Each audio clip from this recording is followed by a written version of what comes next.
গণতন্ত্র আসলে কি? এটা তো শুধু একটা সরকার চালানোর নিয়ম না, তাই না? এর পেছনে একটা গভীর দর্শন আছে। চলুন আজ আমরা এর একদম মূল কাঠামোটা সহজ করে বোঝার চেষ্টা করি। গণতন্ত্র জিন্দাবাদ কথাটা শুনতে খুব সাধারণ একটা স্লোগানের মতো, তাই না? কিন্তু এই দুটো শব্দের ভেতরেই লুকিয়ে আছে আস্ত একটা দর্শন। তো গণতন্ত্রের ভিত্তিটা আসলে কি?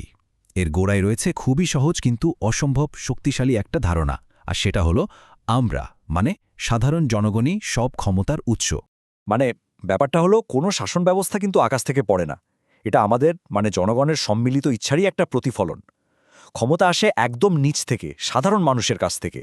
আর আমরা যে প্রতিষ্ঠানগুলো বানাই সেগুলো কিন্তু আমাদের ওপর ছড়ি ঘোরানোর জন্য না, বরং আমাদের সবার শক্তিটাকে এক করে সাধারণ মানুষের মঙ্গলের জন্য কাজ করার জন্যই এই প্রতিষ্ঠানগুলো তৈরি হয়। কিন্তু একটা প্রশ্ন আসে, তাই না, যে জনগণের এই বিপুল শক্তি এটাকে এক জায়গায় আনা হবে কিভাবে? ঠিক এখানেই প্রতিষ্ঠান বা ইনস্টিটিউশনের ধারণাটা চলে আসে। আরেকটা জিনিস মাথায় রাখা খুব দরকার, এই প্রতিষ্ঠানগুলো কিন্তু আমাদের শাসক না। ভাবুন তো, এগুলো অনেকটা একটা বাড়ির কাঠামোর মতো, যা পুরো সমাজটাকে দাঁড়িয়ে থাকতে সাহায্য করে, একটা স্থিতিশীলতা দেয়। যেমন ধরুন বিচার বিভাগ, সরকার বা স্বাস্থ্য ব্যবস্থা, এই সব প্রতিষ্ঠানগুলো। আমরা যে ট্যাক্স দিই, আমাদের সম্পদ, সেগুলো তো এদের মাধ্যমে আমাদের কাছে ফিরে আসার কথা, তাই না? কিভাবে? ন্যায় বিচার হয়ে, ভালো স্বাস্থ্যসেবা হয়ে, শিক্ষা আর নিরাপত্তা হয়ে। বেশ, এই প্রতিষ্ঠানগুলোর ভেতরে যারা কাজ করেন তাদের হাতে তো একটা ক্ষমতা বা কর্তৃত্ব থাকে। কিন্তু এই কর্তৃত্ব জিনিসটা ঠিক কি? দেখুন, কর্তৃত্ব মানে হলো একটা দায়িত্ব যা কাউকে দেওয়া হয়েছে। এটা তার ব্যক্তিগত সম্পত্তি বা মালিকানা নয়। এর একমাত্র উদ্দেশ্য হল নিজের কর্তব্য পালন করা, অন্যের ওপর আধিপত্য করা নয়। কিন্তু সমস্যাটা শুরু হয় কখন জানেন? যখন পদে থাকা কোনো ব্যক্তি নিজেকে আইনের সেবক না ভেবে নিজেই আইন বনে যান, ভাবা শুরু করেন যে তিনিই সবকিছু।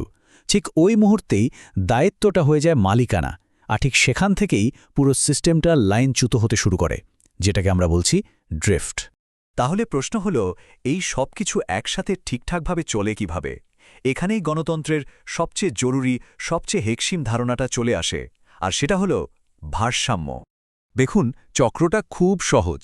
আমরা জনগণ আমাদের সমর্থনের মাধ্যমে প্রতিষ্ঠানগুলোকে বৈধতা দিই।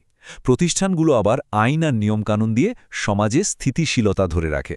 আর যারা কর্তৃত্বে আছেন তারা সেই ব্যবস্থার ভেতরে থেকে শুধু নিজেদের দায়িত্বটা পালন করে যান। এটাই হলো একটা সুস্থ গণতন্ত্রের ইঞ্জিন। যখনই তিনটা অংশ, জনগণ, প্রতিষ্ঠান আর কর্তৃপক্ষ, একে অপরের সাথে তাল মিলিয়ে চলে, শুধু তখনই সিস্টেমটা ঠিকমতো কাজ করে। সত্যি বলতে এই ভারসাম্যটাই সবকিছু। কিন্তু কি হবে যদি এই সূক্ষ্ম ভারসাম্যটা নষ্ট হয়ে যায়? মূলত দুটো কারণে পুরো ব্যবস্থাটাই ভেঙে পড়তে পারে। এর প্রথমটা হল কর্তৃত্বের বিচ্যুতি, যখন শাসকরা নিজেদের মালিক ভাবতে শুরু করেন।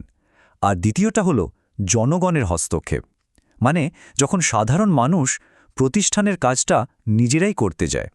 ব্যাপারটা এভাবে ভাবুন, যখন কর্তৃত্ব নিজেকে মালিক মনে করে, তখন পুরো সিস্টেমটা ওপর থেকে একপাশে হেলে পড়ে, পথ থেকে সরে যায়।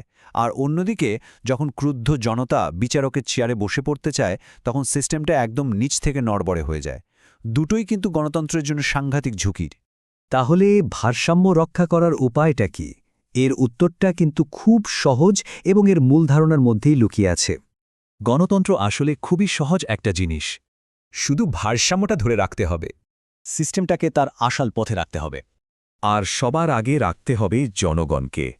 আর এই সব কিছুর পর শুরুর সেই কথাটা আরও অনেক বেশি শক্তিশালী শোনায়, তাই না? গণতন্ত্র জিন্দাবাদ, গণতন্ত্র দীর্ঘজীবী হোক। যদি পুরো আলোচনা থেকে একটা কথা মনে রাখতে হয়, তবে সেটা হলো জনগণই সবকিছুর উৎস। প্রতিষ্ঠান হলো সেই উৎসকে কাজে লাগানোর ব্যবস্থা, আর কর্তৃত্ব মানে হলো দায়িত্ব, মালিকানা নয়।